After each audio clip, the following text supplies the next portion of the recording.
ناظرین، آج ایک کہانی سنتے ہیں۔ یہ کہانی حقیقت پر مبنی ہے۔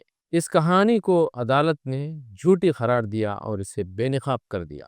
یہ کہانی ہے ایک پستول کی اور اس سے ہوئے دو جرائم کی، لیکن اس جھوٹ کو بے نقاب کرنے میں 5 سال لگ گئے۔ اکتوبر 2020 کی بات ہے۔ یہ ایک تاریک رات تھی۔ کانپور میں پولیس کا دعویٰ تھا کہ دو نوجوان کندن سنگھ اور امت سنگھ، ان دونوں نے پردیسی کٹوں سے حملہ کیا۔ خطرناک مجرم انہیں قرار دیا گیا۔ ان کے پیروں میں گولیاں مار دی گئی۔ پولیس کا بیان یہ تھا کہ ہم نے مقابلے میں اسلحہ برآمد کیا جو ہمیشہ سے ہوتا آیا ہے۔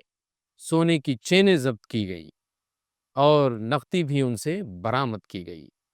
ان پر اقدام قتل اور آرمز ایکٹ کے تحت مقدمات درج کر لیے گئے۔ لیکن 5 سال بعد عدالت نے جو فیصلہ سنایا وہ آنکھیں کھول دینے والا تھا۔ عدالت نے پایا کہ وہ پستول جو پولیس نے ملزمان سے برآمد کی تھی اور عدالت میں پیش کی تھی، وہی ہتھیار تھا جو 2007 میں ایک اور کیس میں اس پستول کو ضبط کیا گیا تھا اور مال خانے میں جمع کیا گیا تھا۔ اس سے کیا مطلب نکلا؟ اس کا مطلب یہ نکلا کہ ایک ہی ہتھیار دو بار دو الگ الگ افراد سے برآمد ہوئے۔ ناظرین، یہ محض اتفاق نہیں ہے، بلکہ جھوٹ، جال سازی اور سسٹم کے بدرما چہرے کی سچی تصویر ہے۔ عدالت میں پولیس نے جو کہانی پیش کی اس میں کئی جھول پائے گئے۔ کسی بھی بیان میں تسلسل نظر نہیں آیا، اور سب سے اہم بات یہ کہ پورے واقعے کا کوئی آزاد گواہ موجود نہیں تھا۔ جس مقام پر انکاؤنٹر ہوا وہاں سی سی ٹی وی کیمروں کی موجودگی ریکارڈ میں ہے، مگر عدالت میں وہ فوٹیج پیش ہی نہیں کی گئی۔ سوال یہ ہے کہ آخر اسے کیوں چھپایا گیا؟ مزید یہ کہ انسپکٹرز اور دیگر اہلکاروں کے بیانات آپس میں مطابقت نہیں رکھتے تھے، گویا ہر ایک افسر کی الگ کہانی۔ سب سے حیران کن بات یہ ہے کہ پوری مٹبھیڑ کے دوران پولیس کی گاڑی بھی سلامت رہی اور تمام اہلکار بھی محفوظ رہے۔ صرف وہی نوجوان جس پر الزام تھا گولی سے زخمی ہوا۔ یہ ایک عام سی خبر لگتی ہے، اور ایک انکاؤنٹر، ایک اور ایف آئی آر، کچھ سال کی قانونی کارروائی اور پھر فیصلہ۔ لیکن جب عدالت نے اس معاملے کی پرتیں کھولنی شروع کی تو جو سامنے آیا وہ صرف ایک فرضی انکاؤنٹر نہیں، بلکہ پورے نظام کا بے نقاب چہرہ سامنے آیا۔ کندن اور امت سنگھ پر الزام تھا کہ وہ خطرناک مجرم ہیں۔ پولیس نے انکاؤنٹر میں انہیں زخمی کر کے گرفتار کیا اور مقدمہ تک چلا دیا، مگر 5 سال بعد جب حقیقت سامنے آئی تو پتہ چلا کہ نہ کوئی آزاد گواہ تھا، نہ سی سی ٹی وی فوٹیج پیش کی گئی، اور پولیس کے بیانات ایک دوسرے سے میل ہی نہیں کھاتے تھے۔ فائرنگ ہوئی، مگر پولیس کی گاڑی اور اہلکاروں کو کوئی خراش تک نہیں آئی، صرف ملزم زخمی ہوا۔ عدالت نے تفصیلی سماعت کے بعد اس کارروائی کو مشکوک اور بے بنیاد قرار دیا۔ جج ونے سنگھ نے سخت تبصرہ کرتے ہوئے کہا، اگر پولیس افسر اپنی پیٹھ ملزمان کی طرف کر کے کھڑے تھے تو صاف ظاہر ہے کہ انہیں کسی خطرے کا احساس ہی نہیں تھا۔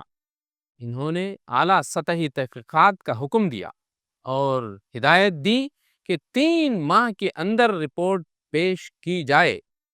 اگر یہ ثابت ہو جائے کہ فائرنگ میں استعمال ہونے والا ہتھیار پولیس کے مال خانے سے نکالا گیا تھا تو ایف آئی آر بھی درج کی جائے۔ نتیجہ یہ ہوا کہ 5 سال بعد کندن اور امت کو بری کر دیا گیا۔ لیکن اب سوال یہ ہے، وہ 5 سال جو کندن نے جیل میں گزارے اس کا حساب کون دے گا؟ اگر عدالت نہ جاگتی تو کیا یہ کہانی بھی پولیس کی فائلوں میں دفن ہو جاتی؟ اور سب سے بڑھ کر عوام کب تک انصاف کی اس لڑائی میں خود کو اکیلا محسوس کرتے رہیں گے؟ لیکن یہاں ایک اور سوال بھی ہے جو اس فیصلے کے شور میں کہیں دب سا گیا ہے۔ کیا بس یہی کافی ہے؟ کیا اتنا ہی ہوگا کہ جھوٹ پکڑا گیا، ثبوتوں کی قلعی کھلی اور کیس بند ہو گیا؟ نہیں، جب اسکرپٹ بندوق کی نوک پر لکھی جائے تو سزا بھی ایسی ہی ہونی چاہیے جو نشان عبرت بنے، تاکہ پھر کوئی پولیس اہلکار یہ نہ سوچے کہ وہ جھوٹ کا ڈرامہ رچ کر سچ کو دفنا سکتا ہے۔ اس فرضی انکاؤنٹر کی گونج محض کورٹ روم کی فائلوں تک محدود نہ رہے، بلکہ ایسی گونج بنے جو ان چہروں پر شرمندگی بن کر گرے جو فیک انکاؤنٹروں کو معمول سمجھتے آئے ہیں۔ یہ آواز صرف عدالتوں میں نہیں، میڈیا ہاؤسز کے دروازے بھی ہلائے، ان میڈیا ہاؤسز کو آئینہ دکھائے جو سچ پر پردہ ڈالنے کے ماہر بن چکے ہیں۔ لیکن مسئلہ یہ ہے کہ کیا گودی میڈیا کے کلیوگ میں یہ ممکن بھی ہے، جہاں نیوز اسٹوڈیوز میں سچ نہیں اسکرپٹ پڑھایا جاتا ہے، جہاں سوال نہیں کیے جاتے، صرف سرکار کو سلام پیش کیے جاتے ہیں، جہاں صحافی نہیں سرکار کے بھجن گانے والے مخصوص چہرے بٹھائے جاتے ہیں، جہاں اسٹوڈیو میں بیٹھے چمکتے چہرے یہ طے کرتے ہیں کہ کون مجرم ہے اور کون شہید۔ آج کا سب سے بڑا المیہ یہی ہے کہ سچ کو عدالت کے کٹہرے میں پہنچنے سے پہلے میڈیا میں دفنا دیا جاتا ہے۔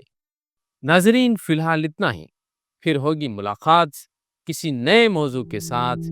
تب تک کے لیے زعیم الدین احمد کو اجازت دیں۔ خدا حافظ۔